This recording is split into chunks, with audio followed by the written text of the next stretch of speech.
Well, terror fears on this anniversary of 9/11 as tensions between terrorist groups still pose a threat to our national security. Are we safer now than we were 14 years ago? Joining me now, Gillian Turner, former White House National Security Staff under President Bush and Obama, also Fox News contributor, and Brad Blakeman, former senior staff to President George W. Bush. And Brad, your nephew, this is a very poignant date for you and your family because your nephew was one of the first responders killed on 9/11. President Bush used to famously say, we fight over there so that we don't have to fight here. But we're not fighting over there. Some people say we should have kept troops in Iraq. That's one of the reasons we have problems. Is there a problem that we're not fighting over there for what happens here?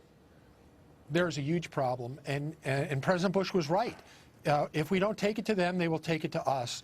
And by us, we mean right here on our homeland, and we can't afford that to happen. And we've let our guard down. We've taken our troops out of places where they could have stopped ISIS from even beginning to entrench themselves in Iraq. And the entire Middle East is in meltdown. Syria is at war. We're emboldening Iran now with this agreement to be flush with cash to continue their terror. So at least as far as I'm concerned, I am in great pain for our country that we will be hit again. And I think will pale in comparison to the attacks that we had to face on 9/11 because we've let our guard down. Gillian, I happen to believe that had we not left so precipitously, had we not left so quickly in Iraq, perhaps ISIS would not have been given as free a hand as it's had to build up forces in Iraq. A lot of those refugees in Europe, by the way, they're not only from Syria, a lot of them are from Iraq as well because of ISIS spread there. On the other hand, the public just doesn't seem to have feel the need to be over there right now. How do you deal with that? President Obama, of course, is saying he's just fulfilling the public's will. Yeah, it's a really tough thing because every single poll done by anybody shows that the American public has less than 0% appetite left for military engagement overseas in the Middle East at any time in the near future.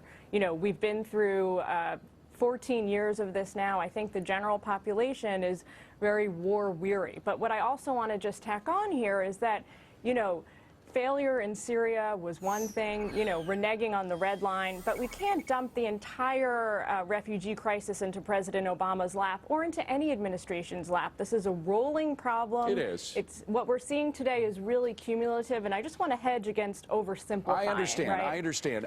On the other, in fact, we have another guest we want to bring in, Jessie Jane Duff, a retired gunnery sergeant for the U.S. Marine Corps and senior fellow at the London Center for Policy Research. We've been admiring each other from afar, Jessie, because you're a former gunnery sergeant. My son is a gunnery sergeant in the Marine Corps, so Semper Fi to you, first of all. Semper Fi. My son fought both in Iraq and Afghanistan, and he's happy not to be fighting now. That's a picture of him. Sure. But at the same time, he says he feels that there's something coming. He doesn't know where, he doesn't know when. Absolutely. Do you get the same sense among military that you speak to, that there does seem to be something about to happen somewhere, something's going to pop somewhere?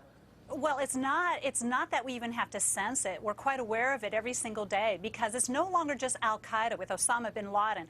When he disappeared, when Osama bin Laden was killed, guess what? We now have multiple splinter groups throughout the world. And right now, we can see people being slaughtered in Africa. We can see people being slaughtered by ISIS. But you have 5 major terrorist groups out there besides or including ISIS. And get this, the Iranians that we are now sending all this money to also are one of the world's greatest proponents of what? Terrorism. So when you pull it all back, it's a no-brainer here. So, Jessie, let me just quickly get from you, where do you think it's going to pop? If you have to pick a location, is it going to be in Syria, where we would have to send our troops in somehow to do something? Would it be in Iraq? Would it be in Syria?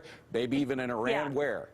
Okay, right now, we already know that Russia's going into Syria, and they're going to be fighting the very people our CIA is trying to support. It is quite possible we're going to get sucked into Syria because Assad has already driven all of the Christians out of Syria just about, and we're looking at a mass exodus into all of Europe. At this point, Europe and the United States have to stop this from happening because it's going to destroy the rest of the world. Well, our sympathies to the next commander-in-chief, because whoever it is going to have one heck of a job. Jessie Jane Duff, Brad, we're going to see more of you coming up. And Gillian, thank you very much. Gillian Turner, appreciate it.